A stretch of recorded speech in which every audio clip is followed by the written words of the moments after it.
Hello and welcome back to Road to Rebirth. I'm Roland Squire. A couple of days ago, I was just sitting down and I've got this notebook here that I've been using to sketch out episode plans, interview questions, all that sort of thing.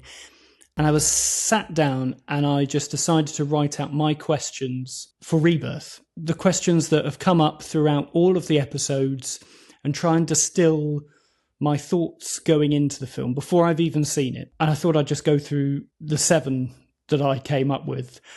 So, number 1, how does this film fit into all the others? And this comes about through lots of conversations that I've had around canon, which sometimes can be a really annoying word, and sometimes I really like it. But the speed of which this film has happened just makes you think about, and this came out of a conversation with Brad, and it's what Universal's endgame is for this all. And I was just trying to think of what that was.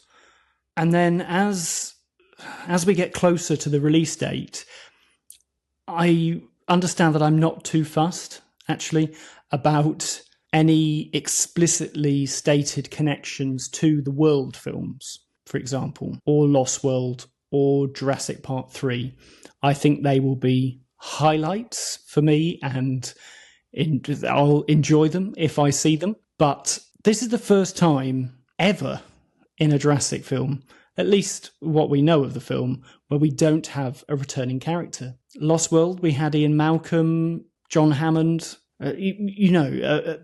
Jurassic World, we had Henry Wu. We've never been able to break away. This might be the chance to start again. Fresh bunch of characters. And that leads me into question number 2, and that is about the characters. Are they fleshed out? Is there a conflict and dynamic between them? That's what I've wanted from a Jurassic film for such a long time. There needs to be a believability to them. There needs to be reality to them in order for me to buy into the mystery of the story, the unreality of the situation. Who survives as well? Who actually survives to the end of this film? I don't believe everybody will. And also, interestingly, maybe I won't even like all of them. That conflict that I talked about, that I've talked about many times through the episodes, I want that. I want that spark between characters. I want that friction, because friction drives stories for me. Good ones, anyway. Number 3, set pieces. Are we going to have something that is akin to the Pteranodon sequence in Jurassic Park 3? Are we going to have something like the road attack sequence from the original Jurassic Park? I want this film to stop for a moment and let us have a big, suspenseful Jurassic Park dinosaur moment. That's what I want this film to do. I want our characters and myself in the audience to feel unsettled and nervous for the characters on the screen. I don't necessarily want a big bombastic moment. I'm sure there will be some, but I want one moment that is suspenseful, that takes its time. And hopefully, because we've built up the characters and we understand those characters and we like those characters or dislike them, many motivations going on, that the set pieces hit more, even like Jurassic Park 3 managed. Number 4 is about exposition. This sort of ties into number 1. Are we going to have lots of exposition to explain what's going on every time we step into a new scene? I really, really hope that David Koepp, being a vintage now screenwriter, that he hasn't fallen into the traps of many of these newer blockbusters in order for us to sit and watch it with our phone when it's on television at home, that we don't suffer from this second screen exposition dump all the time. I recently watched Fountain of Youth on Apple TV Plus, and my God, every time we left the scene, we were told what was coming up next.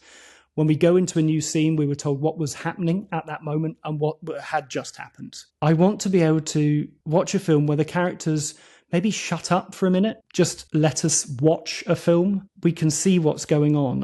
I'm not listening to an audiobook of this. I just want to see what's going on and let me, in my own mind, work out what you, the filmmaker, want me to think of, what you want me to feel. That's what I want from Rebirth. Number 5, the music. Now, these are some stupid questions when you think of the fact that we've got Alexander Desplat doing the music. I want it to have emotional weight. using that Jurassic Park themes. I want both themes, please. I want Journey to the Island theme as well. Quite how they fit that in, I don't know, but I want both of them. And I want them to hit at moments where I want that nostalgic moment in this film. This is a reason why I'm going to see it. I want a new story, but I also want those threads musically to keep me attached to the experience I had when I first watched Jurassic Park. I'm not really expecting any music to be carried over from the World films. Giacchino's music, fantastic though it is, I love listening to the soundtracks for those 3 films, actually. Over this past few months, I've just put them on and listened to them all the time. But I also want the music to take a step back at certain times. Will we have a moment where the music completely departs? I'm not sure whether we will. I think modern blockbusters just can't do that anymore. They can't stop the music running all the way through. So it's unlikely that that's going to happen, but I would love it if the music stopped and I didn't notice. That's what I want. Number 6 is all about the visual effects. Now, we've seen snippets from the trailer, the T-Rex walking into the water, and that feels like it's got real heft and weight. And actually listening to Gareth Edwards talk about how he does visual effects, he knows it inside out because he's had to do it by himself at home in his bedroom. You know, I want a visual effect that I don't think about. I want them to be believable. I want to care for these animals. I want to have a moment where we're just walking through the jungle and we stumble across a dinosaur, for example, doing dinosaur things. And do we miss the animatronics? I've been thinking about this more and more. Can these characters touch the visual effects in the way that they can react and emote when they're up against real animatronics? It'll be a really interesting question. And finally, number 7 is the ending. I have absolutely no idea where this film will leave us at the end. We know that we're walking back from the fact that dinosaurs are everywhere. I want to know how that's handled. And I want to know at the end of the film whether this tees us up for a Rebirth 2, a Rebirth 3. Is this the start of a new trilogy? Or is this a one and done story? All of that will depend on the box office, I'm sure, but also for a story point of view. I keep coming back to the fact that this is called the D-Rex. Are we going to have the DX virus? Why are they wearing so much protective gear at the start of this film? Is it just because they're handling embryos and all that sort of thing? So sort of ties back to the visors that we see in Jurassic Park when they're extracting the DNA. Maybe that's just a visual reference. But otherwise, is the reason why this creature is contained because it's got a virus? I just don't know. I don't know what the implications of the end of this film will be. Is this going to be sailing off into the sunset like Jurassic Park, where it doesn't set up for a sequel at all? Now, I'd love to hear your thoughts. Please let me know in the comments down below what you think.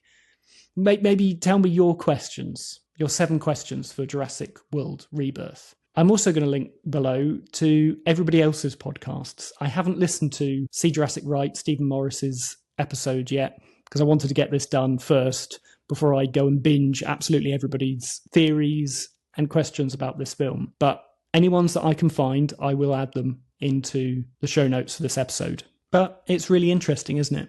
I hope these questions have been interesting for you. Find myself thinking about this film a lot in different ways and what I want from it. And I think the main thing I want from it is for it just to be good.